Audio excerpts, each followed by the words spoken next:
Part 2, History of Education in the United States from the Colonial Period to the Present. During the colonial period, every region of colonies in the American colonies had different approaches or slightly different approaches to education.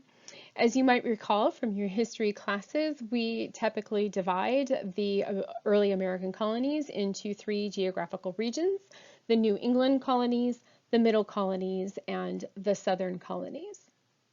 In the New England colonies, there was a sustained, vigorous emphasis on education that resulted often in superior literacy rates versus those who were in England, the mother country. There were laws that were created to provide teachers and schools for towns.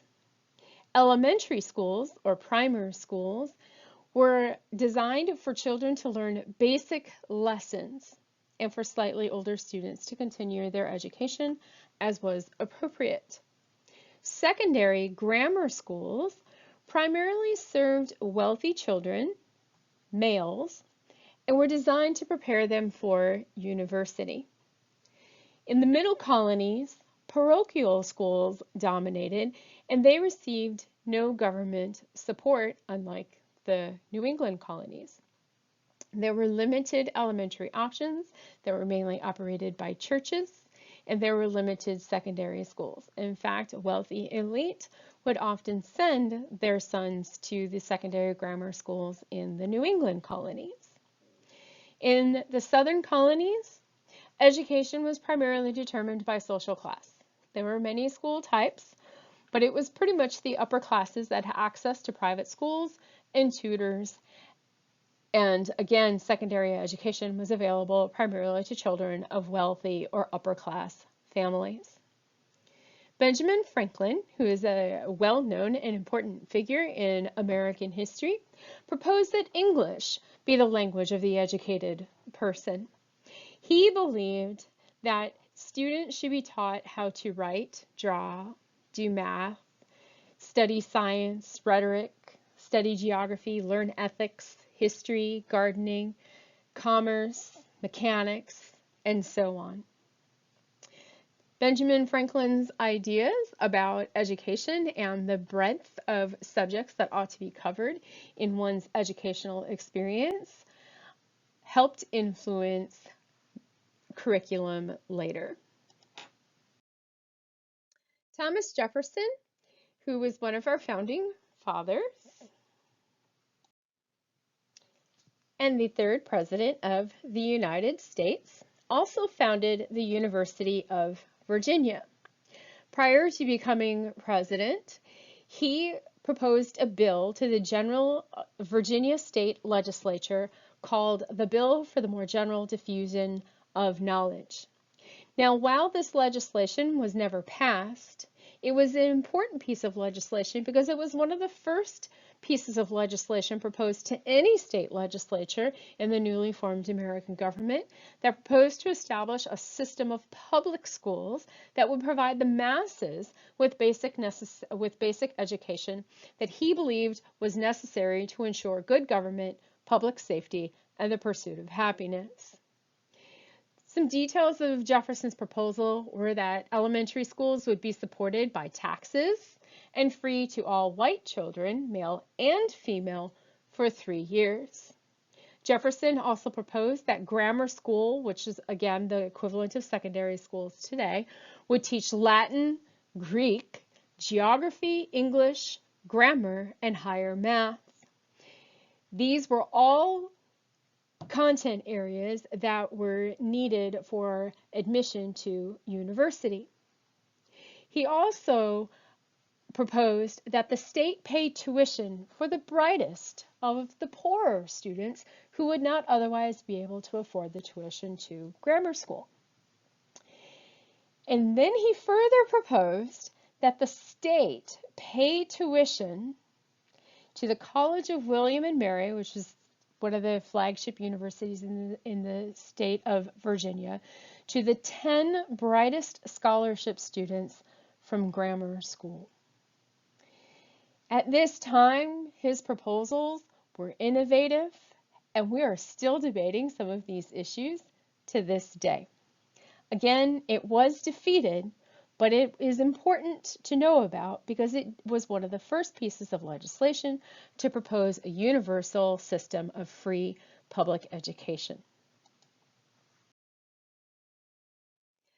Another important piece of history that impacted the development of schools in the United States is the Land Ordinance of 1787. This land ordinance proclaimed, quote, "Religion, morality, and knowledge being necessary to good government and the happiness of mankind, schools and the means of education shall be forever encouraged." In other words, in the land ordinance, they basically declared that schools were needed, and they created a space for schools to actually be created. So what they did was they divided the land area of the newly acquired Northwest Territory into rectangles. And then they set aside the 16th section of each township for a school. So you can see in this lower map here that the Northwest Territories included what would later become the states of Wisconsin, Michigan, Illinois, Indiana, and Ohio. In this upper corner here, in the upper right-hand corner, you see an image. This is a satellite image, an aerial view of this area. So today we call this area the Midwest, or the heartland, right, of America. And if you'll notice, you'll see all of these light brown lines, and these are roads. And notice how everything is neatly plotted in rectangles. The reason why the land looks and is divided the way that it is because of the Land Ordinance of 1787.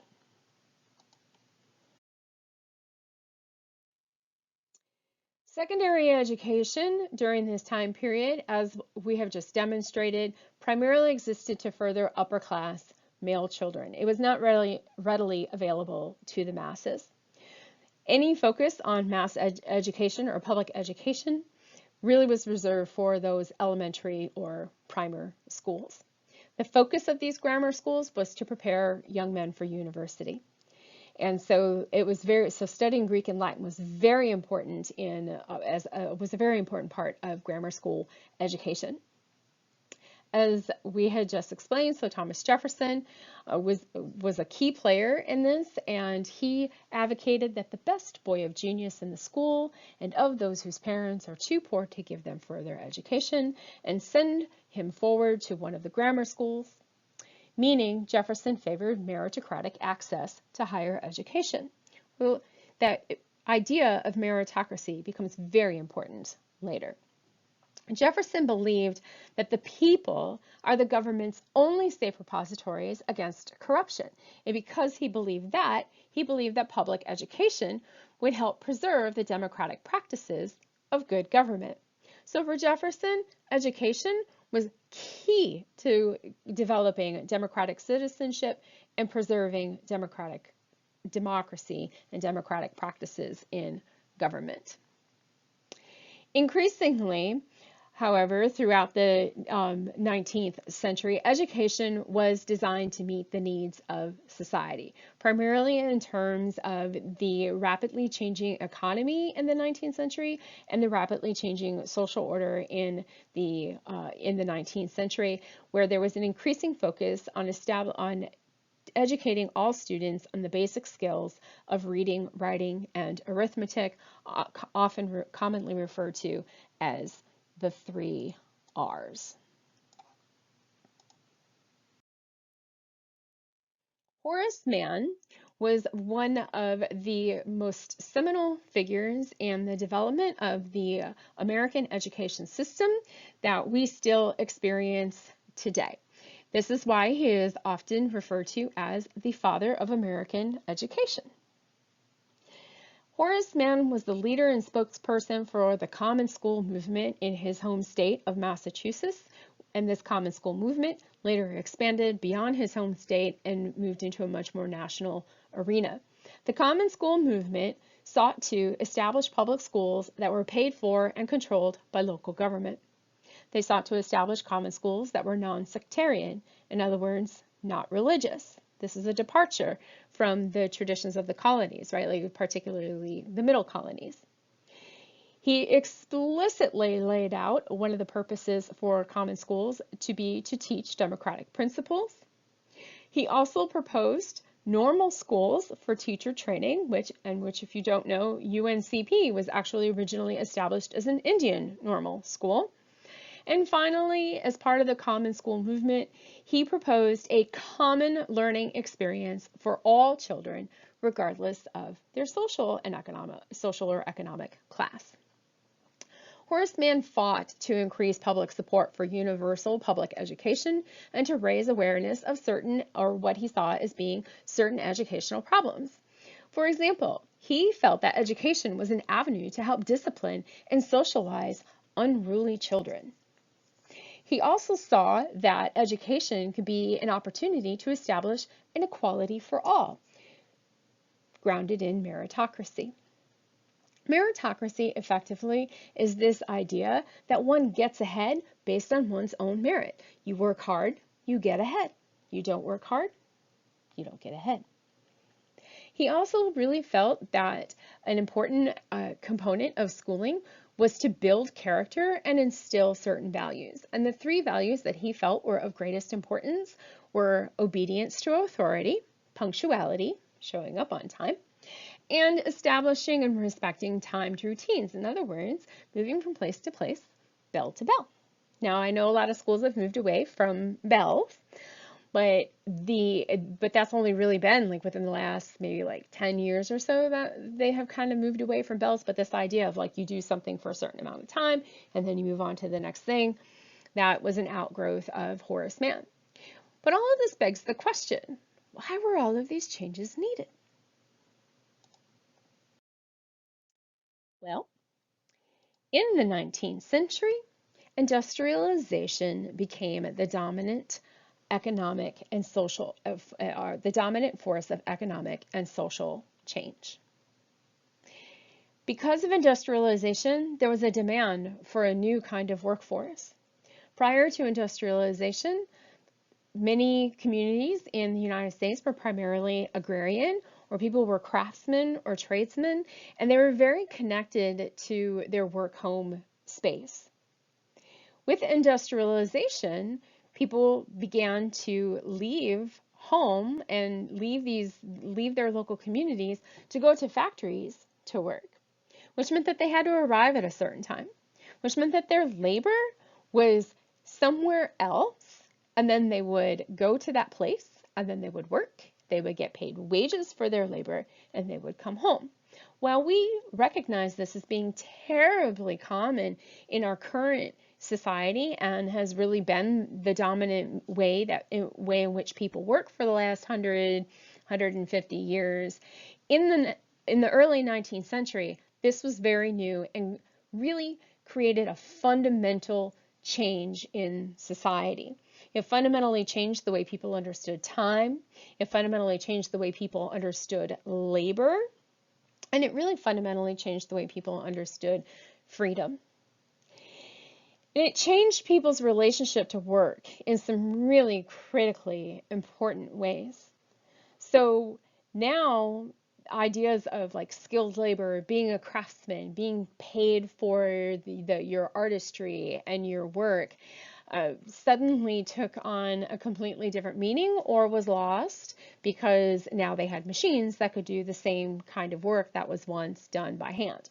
This, in a lot of ways, this has been an ongoing situation as technology advances and certain aspects of work are able to be mechanized. As a result, or positively correlated, this also shifted the focus of education. Education quickly became to be understood as a site where children could be educated to help promote national economic development, and also could be a site where children, as they grew, could begin to embrace this idea of individual mobility at both an economic and a social level. Again, playing into this idea that if you work hard, then you can get ahead.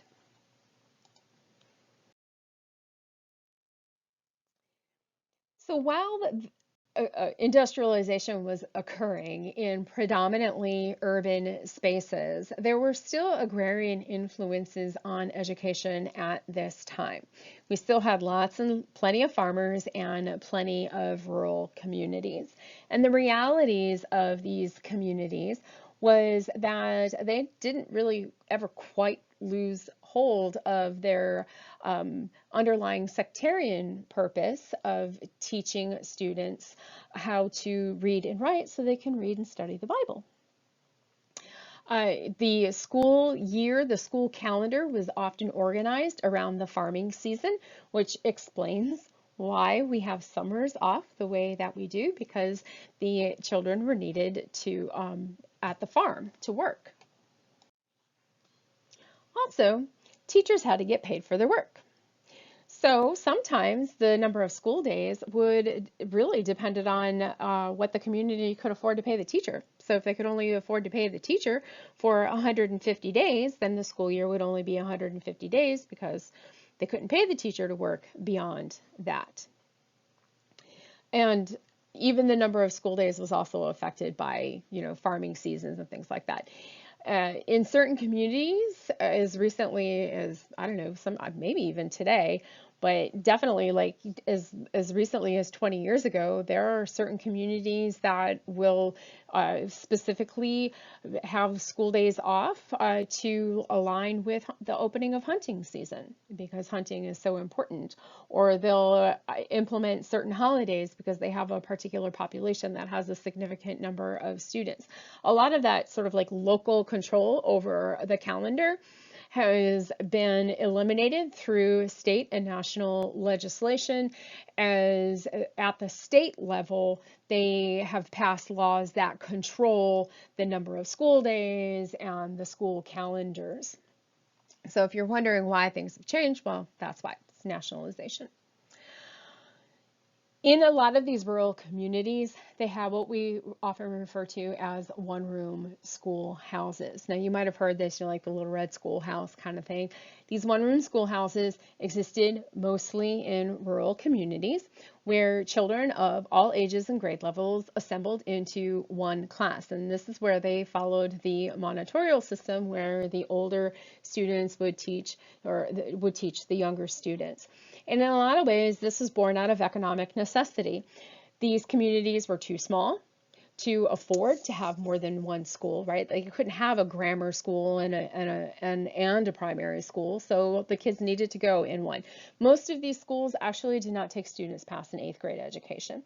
Now, when I say that, I don't mean that like 8th grade education as we understand it today, but it is important to recognize that a lot of decisions that have been made were really grounded and and influenced by real economic needs. It is also during the 19th century that compulsory education comes into law. And what compulsory education means is that all children must attend school. By 1840, 55% of all children ages 5 to 15 attended school because of compulsory education laws. 60 years later, by 1900, 34 states had compulsory education laws, which meant that by 1910, 72% of all children attended school, and half of those children attended school in one-room schoolhouses.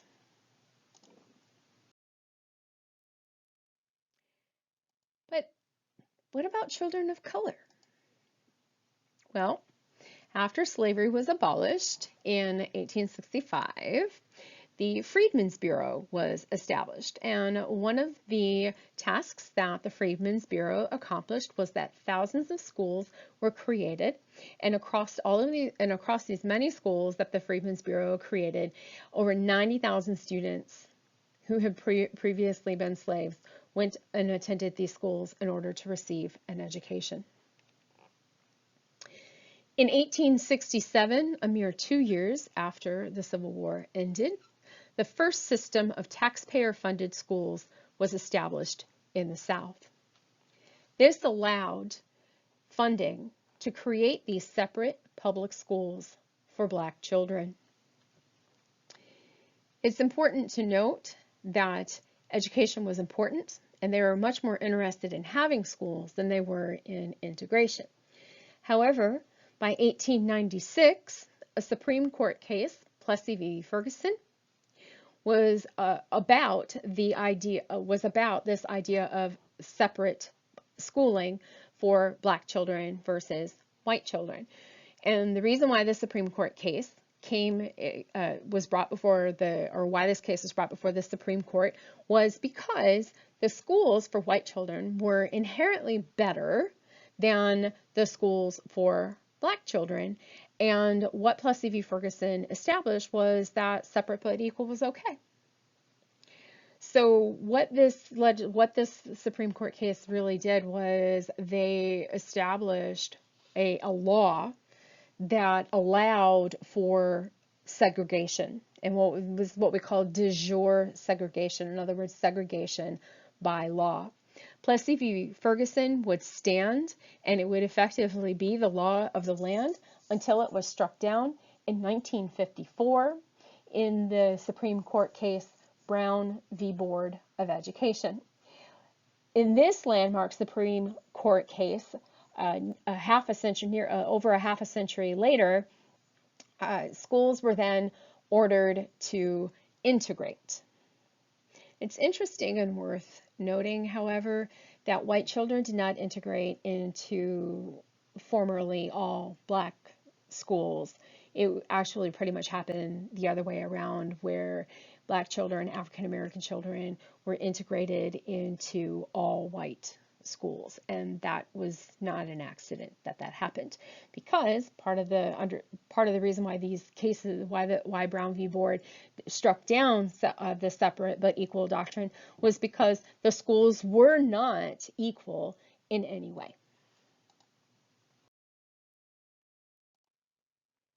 What about Native children?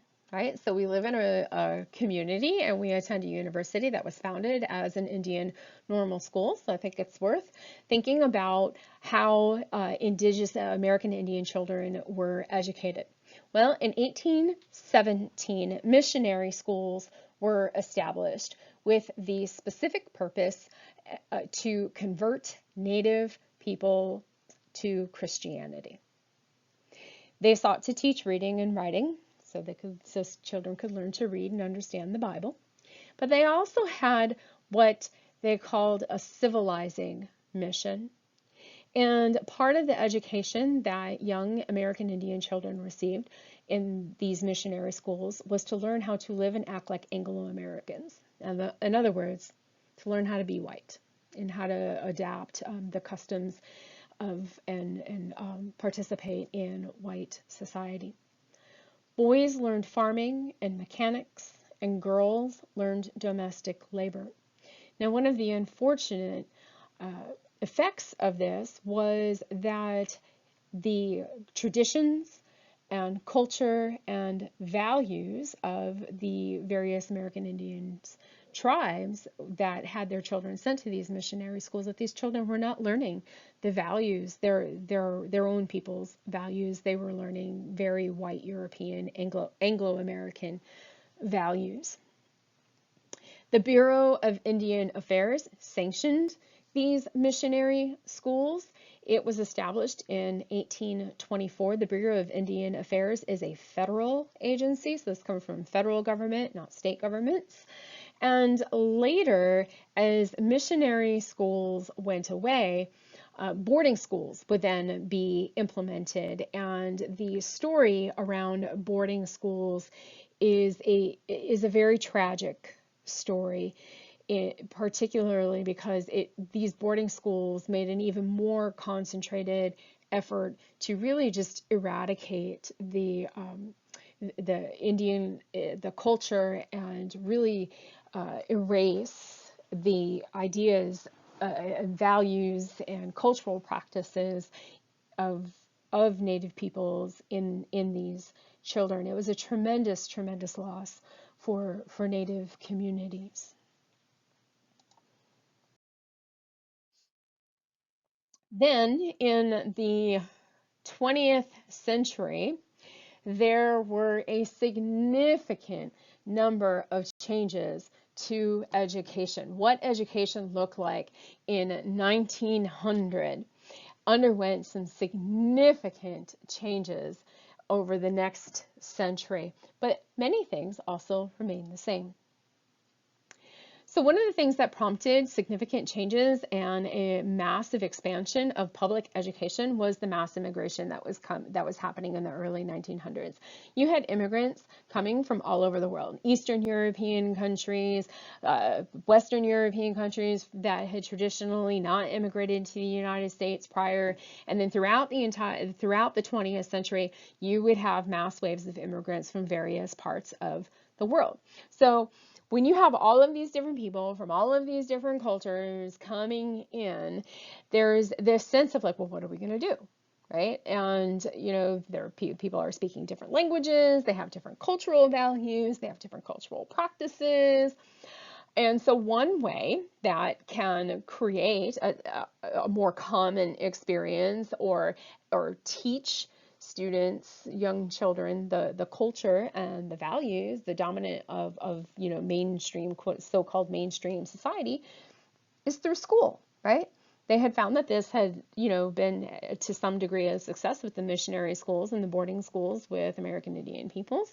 So, and Horace Mann's idea of a common educational experience for all students gets everybody on board, same values, same ideas, shared common experiences, creates cohesion, right? And sometimes this gets taught or it used to be taught in history classes as the melting pot, and now and then it's a tossed salad and push-pull factors and all that stuff. So you might remember some of those ideas from your history classes, and really that had a significant influence on how education unfolded. Another significant factor that impacted the development of schools and education in the early 20th century was child labor laws.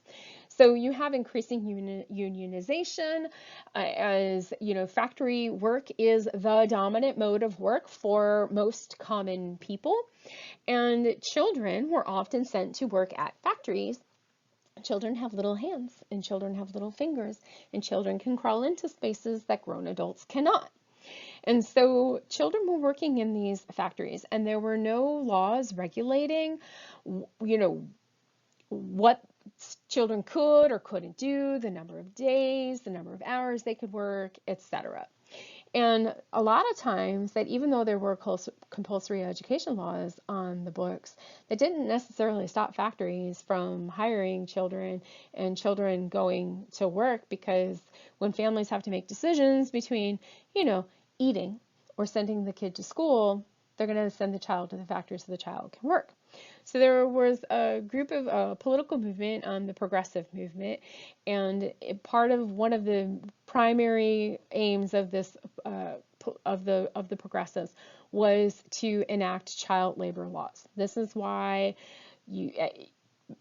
people cannot work prior to age of 14 unless they're working in a family business. This is why there are limits on the hours that 15 and 16-year-olds can work, and this is why compulsory education became much more successful, because they enacted laws that basically disallowed young children from being able to work in these factories.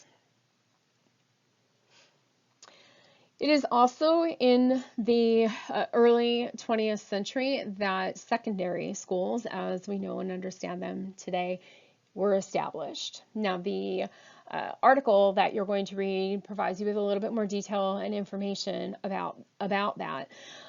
So it's really interesting to think that, like, secondary schools, as we know and understand them today, have only existed maybe for like the last century or so. It is also during this time period that the field of child psychology emerges, and you have important psychologists like Piaget and Maslow developing theories of how children develop, how adolescents develop, and you have an increasing body of research on how students learn and what is effective learning, and ensuring that learning is compatible to a child's age of development. One great example of this is that Piaget first established that most people don't actually learn, most humans don't actually learn abstract thinking or don't develop their abstract thinking abilities until adolescence, right? So there's this idea that most, like, kindergarten through fourth grade or so, fifth grade, are very concrete kind of thinkers. And that, this is often what we refer to today as age appropriate curriculum, age appropriate development, things like that. So all of this research and these psychologists and scholars are really thinking very critically about what will help students learn best, and theories of learning are being developed in this time period that had not existed in the same recognizable way. Because remember, up until this time period too, like, most educational experiences, particularly at the secondary level, were reserved for wealthy white male elites. As we move into the mid 20th century, this is like the mid 1900s, post World War II, there is a growing sense of international competitiveness. The Cold War, the Sputnik, and increasing globalization of the world's economy really creates an impetus for of competition within the American psyche, that, we're America, we've got to be the best, and we're the first world, and we're the bastion of democracy, we're the police keeper of democracy. And so, education becomes the very clear point of focus and how it is that we can educate our children to be more competitive in this increasingly globalized society. And so there's this real push to science and math and developing technology, because we've got to grow our own. Because if we don't remain competitive, and if we don't have our youth ready to go develop the skills that they need to invent things and make it to the moon, then we're going to get behind, and the Russians are going to beat us, and then we're going to lose the Cold War, and that's bad. And it was a little bit of a slippery slope there, but hopefully you get the point. Also, there is this increasing concern, particularly emerging in the 1950s and 60s and 70s, of this idea of a child-centered curriculum, that, we're teaching children, we're teaching youth, maybe we ought to think about what works best for them. And then out of that emerges this idea of an equality of access. And really what this means is that every child has a right to an education. If we're going to have a compulsory education and we're going to make them go to school, then the next logical conclusion is that they have a right to that education. But as we are well aware, not everybody is born with the same abilities, and some people are born with physical limitations. People are born blind, people are born deaf, some people are born with cerebral palsy, Down syndrome, things like that, right? And then you also have, other exceptionalities. Today we understand this as exceptional children, exceptionalities, and there were many advocates who argued that these children had a right to an education and that they deserved access. And prior to the passage of the IDEA law, which stands for the Individuals with Disabilities Education Act, children who had disabilities didn't necessarily have access to education. So finally, the initial legislation was passed in 1975, and this provided children with those limitations access. The IDEA was revised in 1990 to be more specific in promoting inclusive education. In other words, saying that it is law that whenever possible, children should be part of a regular general education classroom. They should not be off in their own special little room down the hall where nobody can see them, which is often referred to as exclusion. You will be learning more about this in SED 3310, which is Introduction to Exceptional Children. An outgrowth of IDEA, which is focused on K-12 education, is ADA, which is the Americans with Disabilities Act. And the Americans with Disabilities Act is a way to protect adults. So at the collegiate level, we are not beholden to IDEA. We are, however, beholden to ADEA, or ADA, sorry, which, you know, if you need services, if you receive services in K-12, then the ARC, the Accessible Resource Center here on campus, is the place that you go for that. You should expect that in your educational career as an educator, that you will have students that will have specific needs, specific learning needs, and it is part of our responsibility, part of our North Carolina professional teaching standards, to make sure that we provide equitable access to education for all of our students. Throughout this program, you will learn how it is that you can do that in various ways. Then, in 1983, a report came out, and it was called Nation at Risk. This report was very similar to Sputnik and served as an impetus to once again mobilize educators to think about the level of education, the rigor of the educational experience in American schools, and in such a way so as to promote American competitiveness on a national scene. And if you remember from your history class, in 1983, the Cold War was still well underway. One of the most significant outcomes of this report was the standards movement.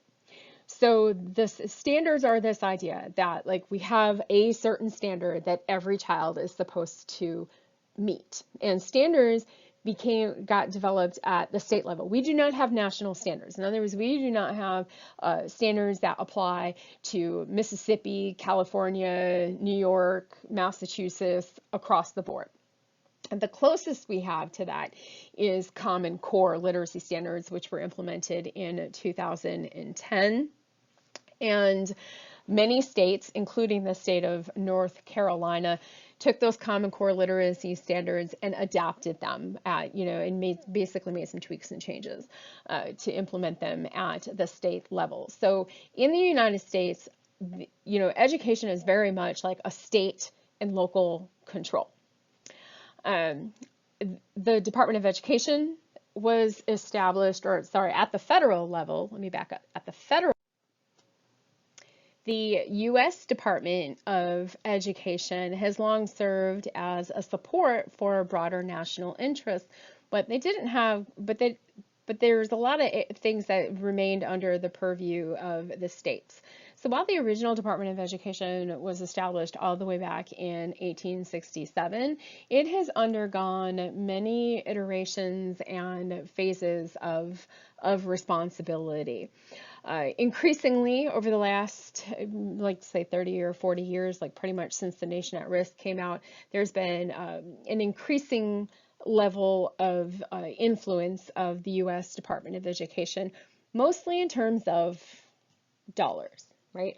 So today, schools are funded in 3 different ways. They're funded at the local level, which is predominantly through property taxes. So if you live in a highly impoverished area with low property taxes, or where property taxes are not collected on all properties very well, which is how people get liens and how the government gets control, but I digress.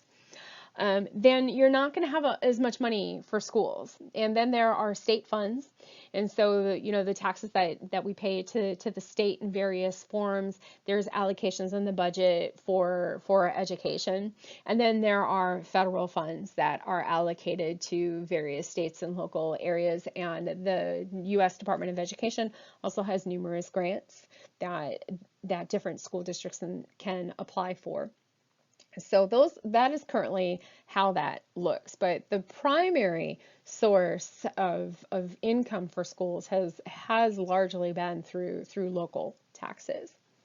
So the standards movement does something really interesting to education overall. Again, it's grounded in this idea that we need to have some standards so that kids in Robeson County are beholden to the same educational expectations as kids in Wake County, Guilford County, Alamance County, and everything in between, right? One of the challenges with the standards movement, however, is that in a lot of ways, it kind of shifts the focus of educational experiences for students. And that becomes particularly pronounced later in the 21st century.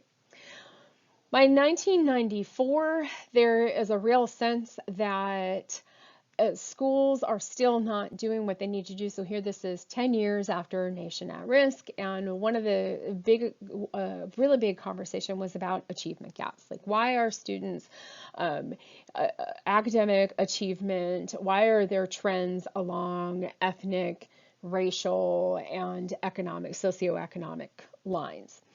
So the Goals 2000 Education Act was designed to specifically address those issues around achievement gaps.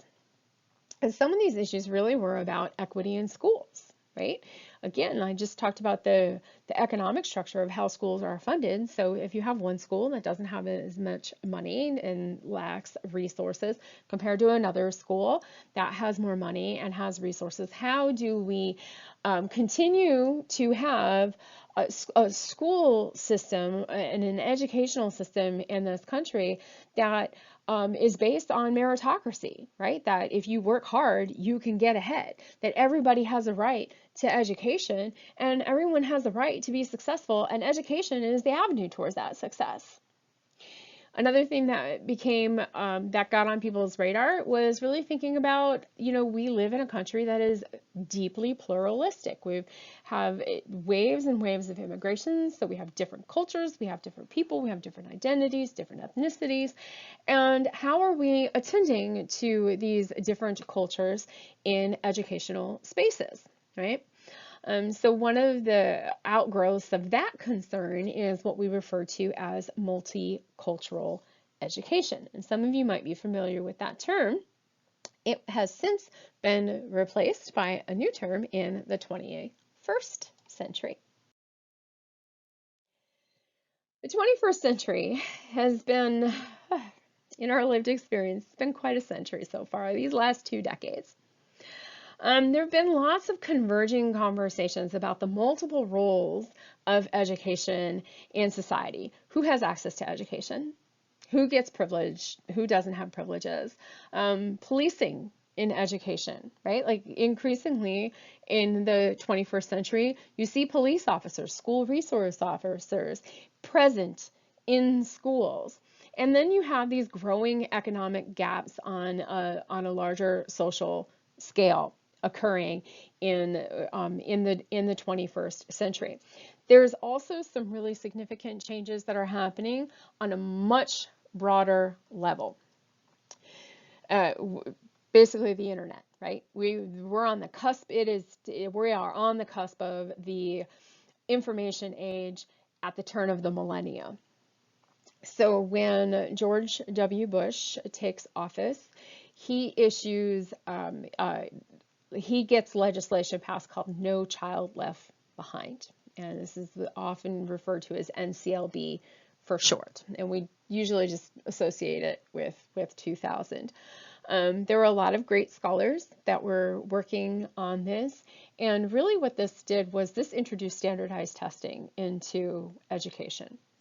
Now, standardized testing had existed in some form prior to 2000, but it wasn't affiliated with funding of schools, teachers' ability to be rated, ranked, their jobs, and it definitely didn't determine whether or not students could move on to the next grade level in a way that it then became required under No Child Left Behind.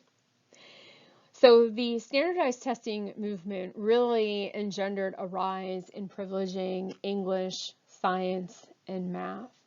There was always an impetus to test social studies, but it was always super difficult to decide exactly what we ought to test. There were less politicized tangibles in English and math and somewhat in science. This is also the onslaught of the information age. Computers are very much a part of our lived existence. Computers become very dominant in most people's work lives. And so, schools had computers in them increasingly pretty much since the 70s and 80s. The more money a school had, the more access to technology they had. But there was definitely a real push for computers. And then probably around 2010 or so, there was this whole idea of a one-to-one movement, one device for one child. You also had the Web 2.0. Yes, you might be thinking, what's Web 2.0? Well, there was a different kind of web before 2000. What we experience today is Web 2.0, but the web didn't always look that way. But what that does is that means that we now have the internet where regular people, there's increasing access to the internet. There's increasing access to these technological tools.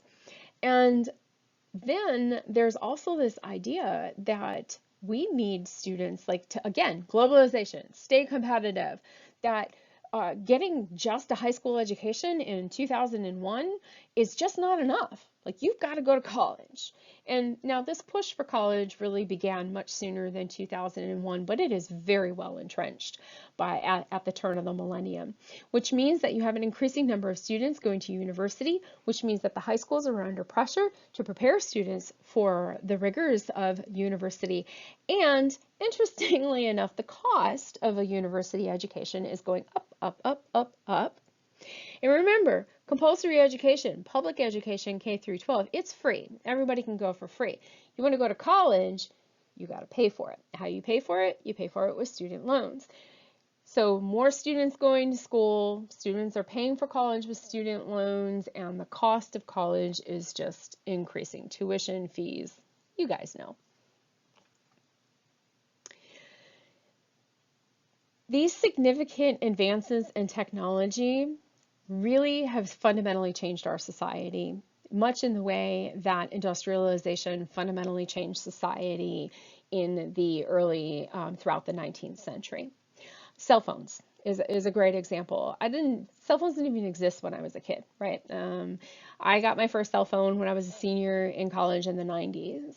And cell phones really became increasingly ubiquitous in the mid 2000s, early 2000s, 4, 5, 6, kind of like that. And there was lots of parents ooh, should I get my kid a cell phone? Shouldn't I? And then kids are taking their cell phones to school, and then how are teachers supposed to handle that? And so there was these big, huge conversations. They used to be able to pull the battery out of the phone, and so teachers would not take the phone from the kids, they would just take the battery. It was exhausting, and schools were implementing rules and all this other stuff, and it was just chaos, right? Today it's kind of leveled itself out to some extent, but cell phones are here to stay, and kids come to school with them now. And social media.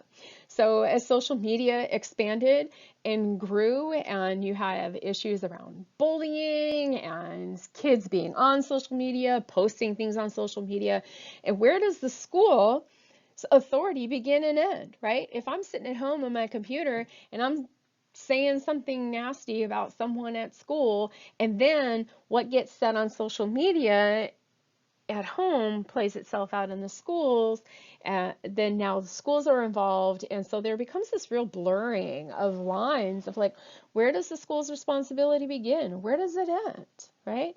And email, we love email. Used to be that if you wanted to get a hold of a teacher, you had to call the school and you had to schedule an appointment to meet with the teacher if you wanted to meet with the teacher. You can meet with the teacher before school, you can meet with the teacher after school, or you can meet with the teacher during planning period. Now, all parents have to do is send an email. So there's this, in particular, since a lot of us push our emails right to our cell phones, what are we doing here, right? So it's 11 o'clock at night and something's going on and the parent sends the email out and now the teacher's phone's dinging. And so there's this sort of like unspoken pressure, like you should answer that email. And so there's this real, interestingly enough, right, now a shift, a blurring of work life and home life. So industrialization, work gets taken out of the home. Information age, work gets put back into the home. Now, we don't have any answers because we're actually experiencing this in real time. I have no good answers for you, except for I have personally, and I hear this from a lot of people, like I'm like, okay, I got to draw a line somewhere. And so we're starting to see some pushback in people saying like, okay, there needs to be some kind of division. And the pandemic has brought on an even more questions about quality of life and work-life separation. So we're in the midst of some really exciting times, and it's all playing itself out in educational spaces. Another thing that I often that I like to talk about and lament a little is the death of vocational education in the wake of No Child Left Behind, and particularly there were lots and lots of conversations happening in the early 2000s because the push for college meant that everybody was focusing on sending every single kid to college. I have cousins that learned the trade, like the electrical trade, they learned carpentry, they learned HVAC while they were in high school in vocational classes. And so when they graduated from high school at 18, they were ready to enter the workforce, and they were ready to enter the workforce as skilled laborers. Now, vocation still exists in high schools, but not in the same way that it used to. And a lot of the more advanced learning that allows you, to like walk into a job with skilled labor now requires you to actually go to a community college to get that. And community college is not free. You have to pay for that. And that also this impetus for crossing over. So you can see that education has really changed a lot since, particularly secondary education, since it really first came and to be accessible to the masses. This idea of global competition, international competitiveness, international thinking has not gone away. It has shifted now to ideas around global citizenship. It is actually clearly stated in the mission of schools for the state of North Carolina that part of the educational mission for all public schools in the state of North Carolina is to prepare students for global citizenship. And so what that means, none of us, well, I think we're all still trying to figure that out, but it is part of our mission. And we'll talk more about that, and I'm sure you'll talk more about that more in your specific subject areas. In 2015, the Obama administration passed the Every Student Succeeds Act, and this really brought into the fold this conversation about equality of opportunity. That education is and should be equally available to all children. It's compulsory. Children have a right to education. So this act really reinforces those notions. And this is only like 6 years old. It's not very old at all. But one question that we should be asking ourselves is, what happened to the arts and the humanities?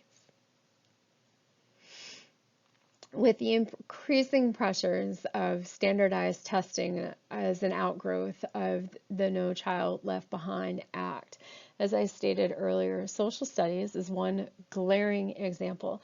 Elementary teachers are so focused on teaching math and teaching reading that they feel like they have to throw social studies out with the bathwater. I argue that that's not totally true, but we'll save that for another day. But thinking about this, right? This push towards these very specialized, this push and focus on reading and math and reading and math and science. When do we get to learn about art? Another important conversation that actually leads us into our next topic area for our next module is concerns around diversity and inclusion.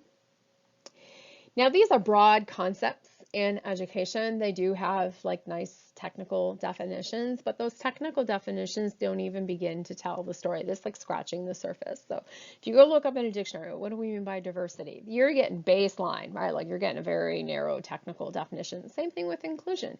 There's lots and lots of scholarship, lots of people really thinking about what does it mean to educate in a diverse environment? What does it mean to educate for diversity? What does it mean to respect diversity?